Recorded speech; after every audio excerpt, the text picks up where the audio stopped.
Willy Wonka began with a single store on Cherry Street, but the whole world wanted his candy.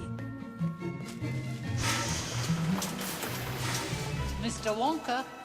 Yeah. We need more Wonka bars, and we're out of chocolate birds. Birds? Birds. Well then, we'll need to make some more. Here. Now open.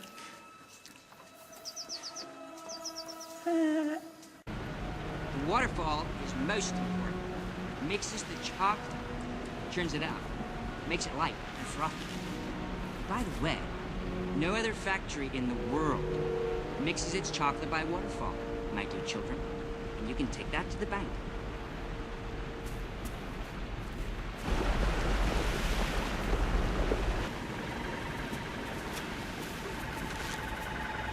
People, those pipes suck up the chocolate and carry it away all over the factory. Thousands of gallons an hour. Yeah. And do you like my meadow? Try some of my grass. Please have a blade, please do. It's so delectable and so darn good looking. You can eat the grass. Of course you can. Everything in this room is eatable. Even I'm eatable. But that is called cannibalism, my dear children, and is in fact frowned upon in most societies. Yeah. Enjoy. Come on. It's good. Good. The coca bean happens to be the thing from which chocolate is made, so I told the chief.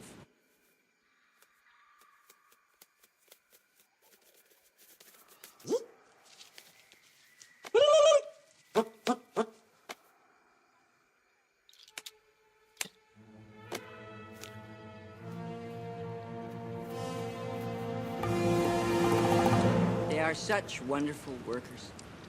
I feel I must warn you, though, they are rather mischievous. Always making jokes. Bravo! Well done. Aren't they delightful? Aren't they charming? I do say that all seemed rather rehearsed. Like they knew it was gonna happen. Oh, poppycock. Where is my son? Where does that pipe go to? That pipe, it just so happens to lead directly to the room where I make the most delicious kind of strawberry-flavored chocolate-coated fudge. Then he will be made into strawberry-flavored, chocolate-coated fudge. They'll be selling him by the pound all over the world. No, I wouldn't allow it. The taste would be terrible. Can you imagine Augustus-flavored chocolate-coated gloop? Ew, no one would buy it.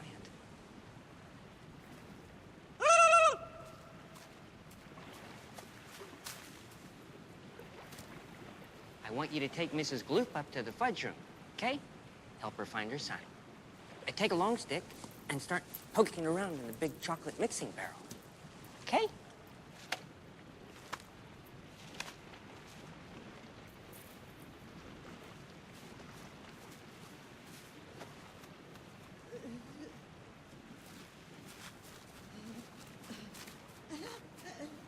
Mr. Wonka, Huh?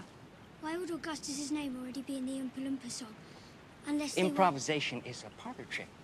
Anyone can do it. You, little girl, say something. Anything. Chewing gum. Chewing gum is really gross. Chewing gum I hate the most. See? Exactly the same. No, it isn't. You really shouldn't mumble, because I can't understand a word you're saying. Now, on with the tour.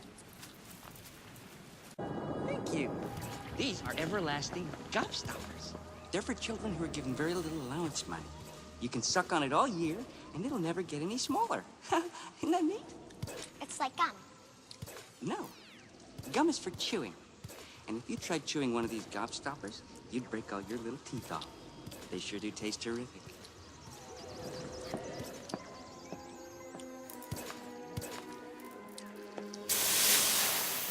And this is hair toffee. You suck down one of these little boogers, and in exactly half an hour, a brand new crop of hair will start growing out all over the top of your little noggin. And a mustache, and a beard. Who wants a beard? Well, beatniks for one, folk singers and motorbike riders. You know, all those hip, jazzy, super cool, neat, keen, and groovy cats. It's in the fridge, Daddy-O. Are you hep to the jive? Can you dig what I'm laying down? I knew that you could. Slide me some skin, soul brother. Unfortunately, the mixture isn't quite right yet, because an Oompa Loompa tried some yesterday, and, well...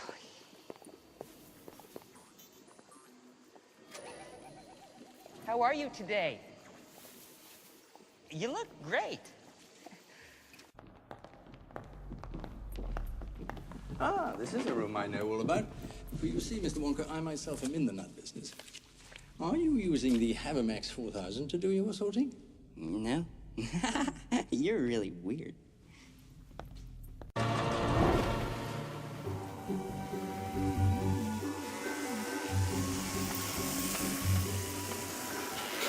Oh!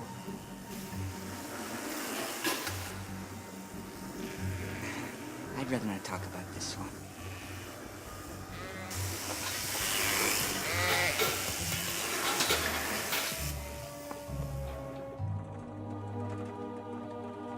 This is the Puppet Hospital and Burn Center. It's relatively new.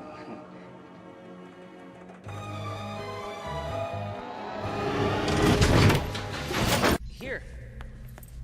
Put these on quick and don't take them off whatever you do. This light could burn your eyeballs right out of your skulls. And we certainly don't want that, now do we? This is the testing room for my very latest and greatest invention. Television chocolate. One day it occurred to me, hey, if television can break up a photograph into millions and millions of tiny little pieces and send it whizzing through the air, then reassemble it on the other end, why can't I do the same thing with chocolate? Why can't I send a real bar of chocolate through the television all ready to be eaten? I'm not gonna touch it. I'm not going in that direction. Sounds impossible. It is impossible. You don't understand anything about science. First off, there's a difference between waves and particles. Duh! Second, the amount of power it would take to convert energy in matter would be like 9 atomic bombs. Mumbler! Seriously, I cannot understand a single word you're saying. Okie dokie. I shall now send a bar of chocolate from one end of the room to the other by television. Bring in the chocolate. You smell like peanuts. I love peanuts. Oh, thank you. You smell like old people and soap. I like it.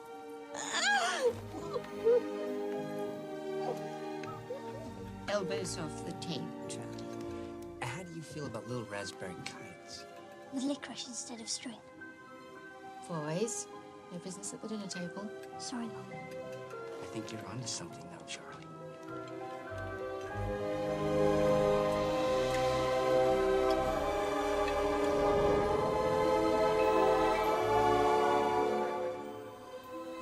In the end, Charlie Bucket won a chocolate factory.